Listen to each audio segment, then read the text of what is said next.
மீண்டுமாக உங்கள் அனைவரையுமே ஆண்டவராகிய இயேசுவின் நாமத்திலே வாழ்த்துகிறோம், வரவேற்கிறோம். இந்த நாளிலும் கூட தேவனுடைய சமூகத்தில் நான் கடந்து வருகிறதற்கு கர்த்தர் நமக்கு கொடுத்திருக்கிறதான அவருடைய மேலான இரக்கங்களுக்காக நான் தேவனை ஸ்தோத்தரிக்கிறேன். நம்முடைய வாழ்க்கையிலே நாம் அவரை அப்பா பிதாவே என்று கூப்பிடத்தக்கதான ஒரு புத்திர சுவிகாரத்தை கர்த்தர் நமக்கு கொடுத்திருக்கிறார். நாம் அதற்கு தகுதியானவர்கள் அல்ல, ஆனாலும் அவர் நம்மை தகுதிப்படுத்தி அவருடைய புத்திரர்களாக நம்மை மாற்றியிருக்கிறார். அதற்காக நாம் ஒன்றாக தேவனை துதித்து அவரை மகிமைப்படுத்த கடமைப்பட்டிருக்கிறோம். இந்த நேரத்திலும் கூட கொஞ்ச நேரம் நாம் தேவனுடைய வார்த்தைகளை தியானிக்க போகிறோம். உங்களுடைய வேதத்தை சங்கீதம் 23 நேராக திறந்து கொள்ளுங்கள். வசனம் 4 சொல்லுகிறது, நான் மரண இருளில் பள்ளத்தாக்கில் நடந்தாலும் பொல்லாப்புக்கு பயப்படேன், தேவரீர் என்னோடு கூட இருக்கிறீர், உமது கோலும் உமது தடியும் என்னை தேற்றும். இதிலே மரண இருளின் பள்ளத்தாக்கு என்கிறதான ஒரு பள்ளத்தாக்கை குறித்து இதில் குறிப்பிடுகிறதை பார்க்க முடியும். பள்ளத்தாக்குகள் மனிதனுடைய வாழ்க்கையிலே தவிர்க்க முடியாததாக காணப்படுகிறது. யோபு 14:1 சொல்லுகிறது, ஸ்திரீனிடத்தில் பிறந்த எந்த மனுஷனும் குறுகிறவனும் சஞ்சலம் நிறைந்தவனுமாக இருக்கிறான் என்று சொல்லி. அப்படியானால் எல்லாருடைய வாழ்க்கையிலுமே பள்ளத்தாக்குகள் வருகிறது மிகவும் சாதகமான ஒன்றாக இருக்கிறது.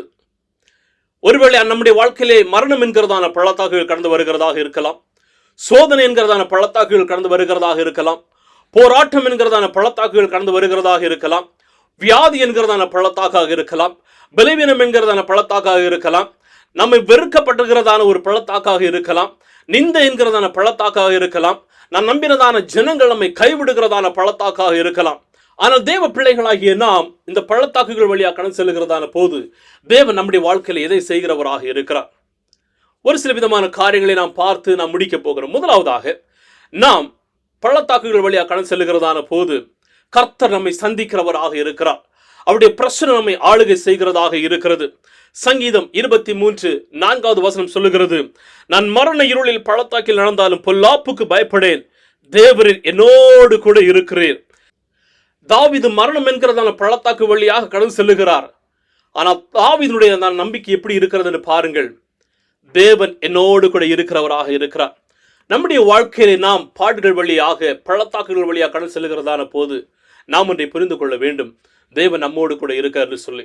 நம்மை ஒருபோதும் அவர் விட்டு விலகுகிறவர் அல்ல, நம்மை ஒருபோதும் அவர் கைவிடுகிறவர் அல்ல. இந்த தேவன் நம்மோடு கூட இருக்கிறவராக இருக்கிறார். எனவேதான் மத்தேயு 1:23 இயேசு கிறிஸ்துவினுடைய பிறப்பை பற்றி சொல்லுகிறதான போது இவருக்கு இம்மானுவேல் என்று பெயரிடுங்கள், இம்மானுவேல் என்கிறதற்கு தேவன் நம்மோடு கூட இருக்கிறார் என்று அர்த்தமாம் என்று சொல்லி. அப்படியானால் பிரியமான தேவ ஜனங்களே, நாம் பள்ளத்தாக்கி போறதான சூழ்நிலை வழியாக செல்லும் போது ஒன்றை புரிந்து கொள்ள வேண்டும், நாம் தனிமையானவர்கள் அல்ல, நாம் தனியாக அலைகிறவர்கள் அல்ல. தேவன் நம்மோடு கூட கடந்து வருகிறவராக இருக்கிறார்.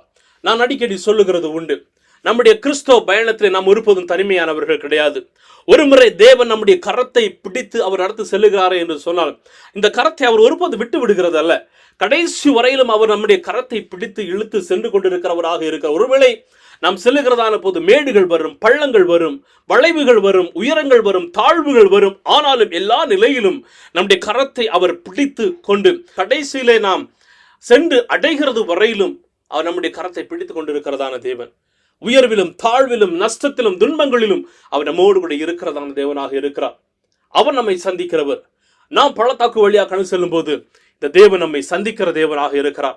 அவருடைய பிரசன்னம் நம்மை ஆளுகை செய்கிறதான ஒரு பிரசனமாக நம்முடைய வாழ்க்கையிலே காணப்படுகிறதாக இருக்கிறது. எனவேதான் அவர் யோசுவாவுக்கு வாக்குரைத்திருக்கிறார், என்னுடைய சமூகம் உனக்கு முன்பதாக கடந்து செல்லும் என்று சொல்லி. இன்றைக்கு இந்த தேவன் நம்முடைய வாழ்க்கையிலும் அதே தான் அவர் வாக்குரைக்கிறவராக இருக்கிறார். என்னுடைய சமூகம் உனக்கு முன்பதாக கடந்து செல்லுகிறதாக இருக்கும். ஒருவேளை கோடலானவைகள் கடந்து வரலாம், கரடானவைகள் கடந்து வரலாம், அல்லது பள்ளங்கள் கடந்து வரலாம். ஆனால் எல்லாவற்றின் மத்தியிலும் அவருடைய பிரசனம் நமக்கு முன்பதாக கடந்து வந்து இந்த தேவன் நம்மை சந்திக்கிறவராக இருக்கிறார். இரண்டாவதாக, நம்முடைய வாழ்க்கையிலே பள்ளத்தாக்கு வழியாக நாம் செல்லும் போது அவர் என்ன செய்கிறார் என்று சொன்னால், அவர் நம்மை பாதுகாத்து வழிநடத்துகிறவராக இருக்கிறார். அதே வசனத்தின் கடைசி பகுதி சொல்லுகிறது, உமது கோலும் உமது தடியும் என்னை தேற்றும் என்று சொல்லி. கர்த்தர் நம்மை பாதுகாக்கிறவர். மரண பள்ளத்தாக்குகள் வழியாக நாம் கடந்து செல்லும் போது அவர் நம்மை பாதுகாக்கிறதான தேவனாக காணப்படுகிறார். இந்த உலகத்திலே நாம் மரண பள்ளத்தாக்குகள் வழியாக கடந்து செல்லும் போது நம்மை பாதுகாக்கிறதற்கு என்று சொல்லி எந்த ஒரு மனிதர்களும் நம்மோடு கூட கடந்து வர மாட்டார்கள். நாம் நம்பினதான மனிதர்கள் கூட கடந்து வர மாட்டார்கள். ஆனால் தேவன் நம்மோடு கூட கடந்து வருகிறவராக இருக்கிறார். இந்த கோலும் தடியும் என்று சொல்லுகிறதான இந்த உபகரணம் ஒரு மேய்ப்பன் பயன்படுத்துகிறதாக இருக்கிறது. அந்த மேய்ப்பன் தன்னுடைய மந்தைகளை சரியான முறையிலே அவன் வழிநடத்தி செல்லுகிறதற்கு அந்த மந்தைகளுக்கு முன்பதாக கடந்து சென்று ஒருவேளை முள்களோ கரடுகளோ அல்லது பாறைகளோ கல்களோ எது அவைகள் கடந்து செல்லுகிறதுக்கு முன்பதாக குறுக்கே இருந்தாலும் அது எல்லாமே விலக்கி போடுகிறதற்கு ஒரு மேய்ப்பன் இந்த கோலையும் இந்த தடியையும் அவன் பயன்படுத்துகிறவனாக இருக்கிறான். அவன் முன்பதாக அவன் கடந்து சென்று எல்லாவற்றையுமே அவர் விலக்கி மாற்றி வைத்துவிட்டு அந்த மந்தைகள் சரியான பாதையிலே எந்த விதமான துன்பங்களோ எந்த விதமான இடுக்கண்களோ இல்லாதபடிக்கு கடந்து செல்லும்படியாக அந்த மேய்ப்பன் வழிவகுக்கிறவனாக இருக்கிறான். அதே போல நம்முடைய தேவனும் நாம் மரண பள்ளத்தாக்குகள் வழியாக கடந்து செல்லும் போது தன்னுடைய கோலின் நிமித்தமாக தடியின் நிமித்தமாக நம்மை பாதுகாத்து சரியான இடத்திலே அவர் நம்மை வழி நடத்துகிறதான தேவனாக இருக்கிறார். எனவே தான் ஏசாயா மூலமாக அவர் வாக்குரைத்திருக்கிறார்.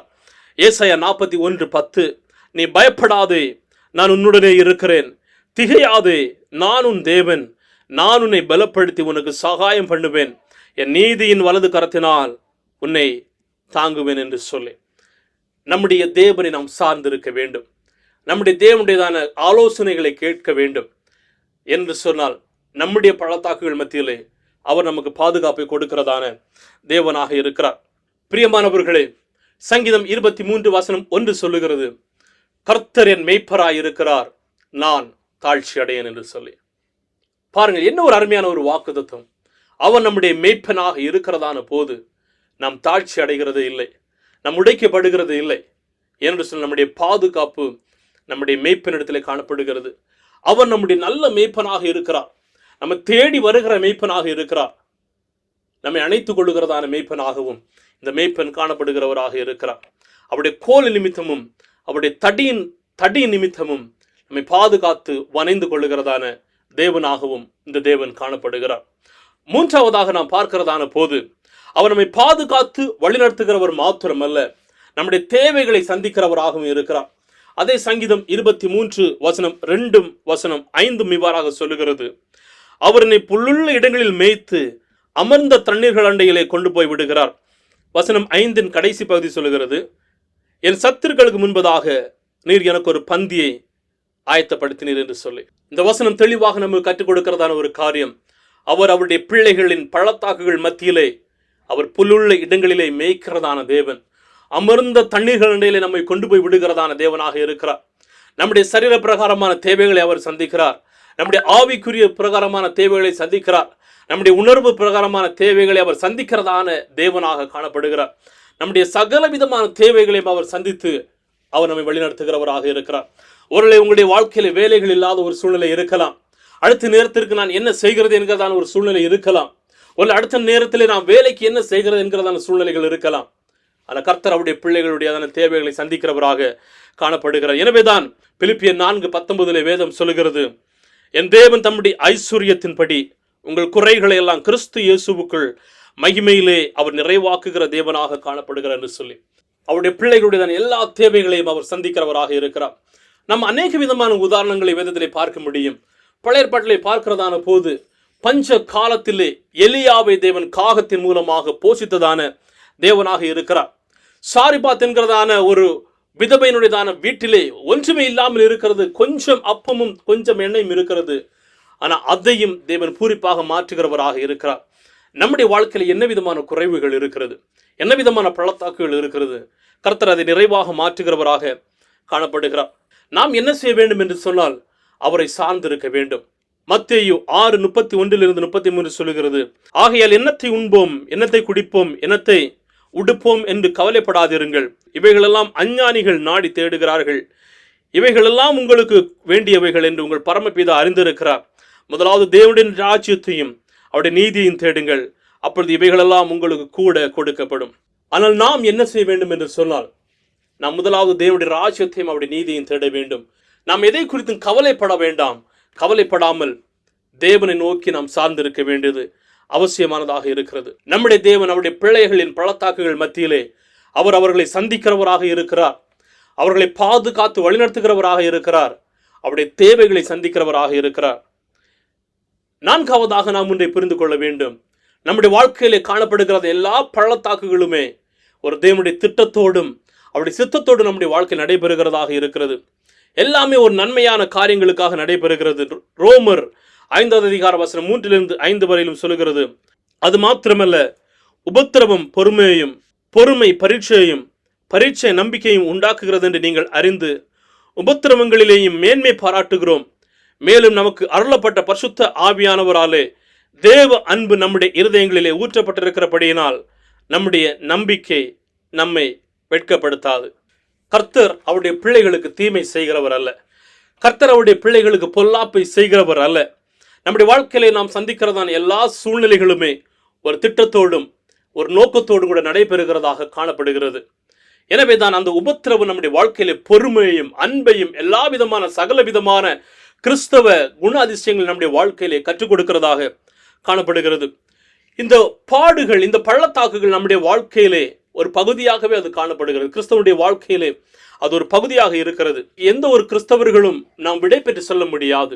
எல்லாருடைய வாழ்க்கையிலுமே இந்த பள்ளத்தாக்குகள் கடந்து வருகிறதாக இருக்கிறது. ஆனால் அதனுடைய முடிவிலே கர்த்தர் அதை நன்மையாக மாற்ற பண்ணுகிறவராக இருக்கிறார். 1 பேதுரு 1வது அதிகார வசனம் 6-7 வரையிலும் பார்க்கிறதான போது கூட நாம் தெளிவாக புரிந்து கொள்ள முடியும்.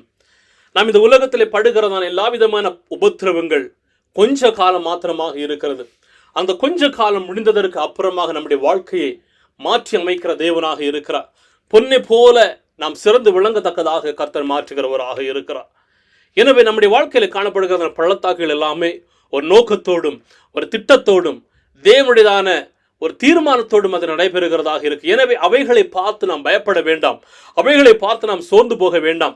அந்த பள்ளத்தாக்குகளை பார்த்து நாம் துவண்டு போக வேண்டாம். மாறாக தேவனை நோக்கி நாம் அமர்ந்திருக்க வேண்டியது அவசியமானதாக காணப்படுகிறது. இந்த பள்ளத்தாக்குகள் எல்லாருடைய வாழ்க்கையிலுமே கடந்து வருகிறதாக இருக்கிறது.